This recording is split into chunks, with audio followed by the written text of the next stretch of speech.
Привет, друзья! Как дела? My name is Fedor, and today you will learn the difference between мне, меня, тебе, тебя, and when you're supposed to use a тебе, a тебя, etc. When are you supposed to use all of these words, all of these forms in Russian? And today you will learn all of that and be able to do it reliably and consistently. And to be able to do so, you need some deep understanding of Russian language that will take you hours to learn. Today, we'll simplify it to just a few tricks that you can use for your own speaking. So, let's get started.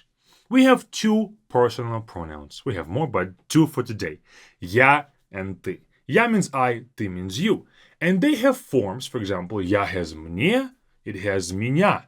It has a few others, but these are the two most common. For ты, it's тебе and тебя. Even though it may not look anywhere similar to the original, these are the forms of я and ты. And we use them in different scenarios for different purposes. But for the most part, they will still point to either I or you, but in a specific role of a sentence. Today we're going to talk about those roles and that you can know which one you're supposed to use at any given moment. But before we get going, guys, I want to invite all of you serious learners of Russian language, to join our Be Fluent camp with the first link in the description. It's our 8-week intensive course that will take your Russian to the next level in a conversational sense. Speaking, you'll speak better, you understand others better by listening, you have better grammar and better vocabulary.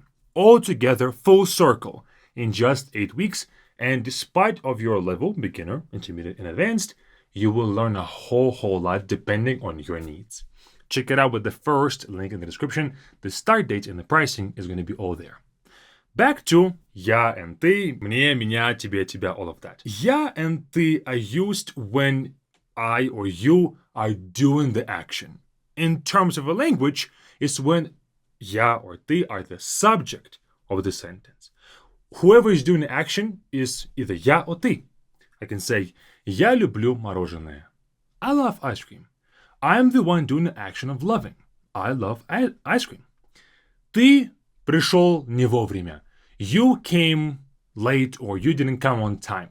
So ты is used because you are the one doing the action of arriving. So for я and ты is pretty straightforward. But if we have to use a question like а ты and you, we also use it only in scenarios when you would be the subject in your answer. For example, I can say я люблю мороженое. I love ice cream. А ты and you. Because я is used as a form in the original sentence, we have to put ты in the same exact form of a subject. So we kind of mirror the original sentence. Simple enough. Now let's move on to меня and тебя. These have the same exact form, the same exact function, but they're just a different word, I and you. Let's now learn when it's used. It is used when we are the direct recipients of the action, or when the action is done upon us. I can say, они пригласили меня. They invited me. So, they invited who? Who was invited? Who is being directly affected by the action? Me. So меня is used. In English, we say me for this purpose. I can also say они пригласили тебя. They invited you. Same exact thing. Who was invited? You. So тебя is used here. Тебя is a form of ты when we are the recipient or when we are the direct object of the action. So now, when are you supposed to use it as a learner? What can be a trick for your brain when you're supposed to use меня or тебя?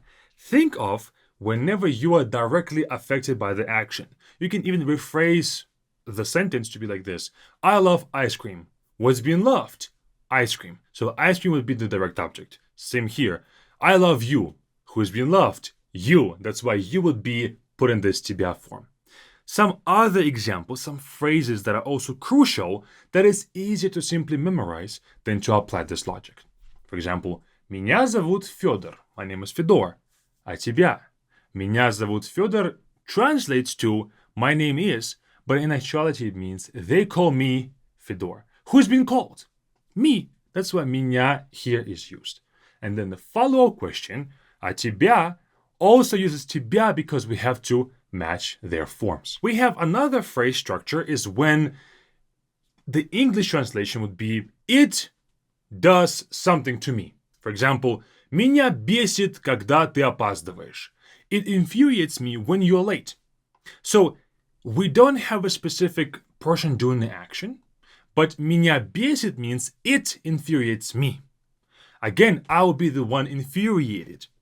Another similar one is меня радует, когда something. It makes me happy when something happens. Same exact sentence structure, and we have maybe 10 more of the same structure. So now that you have heard those two, you know that you need to apply меня or тебя in that situation. Okay, I hope that the second layer is clear. Third layer, мне and тебе. Мне and тебе are used a whole lot as well, but it's when an action, its purpose or its outcome is dedicated to you or to me. Okay, for example, я купил тебе подарок. I bought you a gift. Now, you're not the direct object. We didn't buy you, right? We bought a cake or a gift to you. So the whole outcome of this action is purposed for you. That's why тебе here is used with the ye at the end now instead of я. So тебе is a third form for today, and it's when the recipient of the action is outlined. I can also say мне подарили телефон. They gifted me a phone. Or I was gifted, it's a better translation, but for our purposes, it means they gifted me a phone. I was not gifted to somebody, right? It was gifted to me. So a lot of the times in English, this would be translated as to me, to you.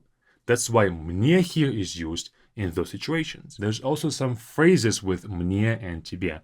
The most common one talking about our age, мне 20 лет. I'm 20 years old. А тебе and you. So мне here means it is 20 years to me. And to you, like that. That's our sentence logic. Even though it doesn't match with English, it's just the way it is in Russian, and you have to kind of just adjust to it without questioning it too much. Some other common phrases is when we have to express emotion of feeling something that we cannot control. Мне жарко. I'm hot. А тебе and you. Мне жаль. I'm sorry, or I feel bad. I want to empathize with you, kind of a thing. А тебе and to you. So a lot of those kind of emotional phrases too, where мне is used as well as тебе. And let's finish off with this one. Мне нравится это. I like this. Мне нравится, you would think, wait, I like something. Why is it мне? Wouldn't it be я because I like it? In Russian, we have a difference of logic of the sentence. We don't say I like. We say that something is appealing to me. And so мне is used here again because it's to me. I can say тебе нравится это. You like this. Or it's appealing to you. Again, тебе is used here. So now I hope you guys know. Я, ты, меня, тебя, мне, тебе. Quickly. Я and ты when we are the actors of the action. We are the ones doing the action. Меня and тебя is when we're the direct object. The action is done upon us. Мне and тебе is when I or you are going to be the recipient of the action. The whole action is purposed to you or to me. I hope now it's clear, guys. Join me Fluent Camp with this button right here and learn a whole lot on top of this topic, a whole lot more to make less mistakes in your Russian. Or keep on watching our YouTube videos with this next one. It's up to you.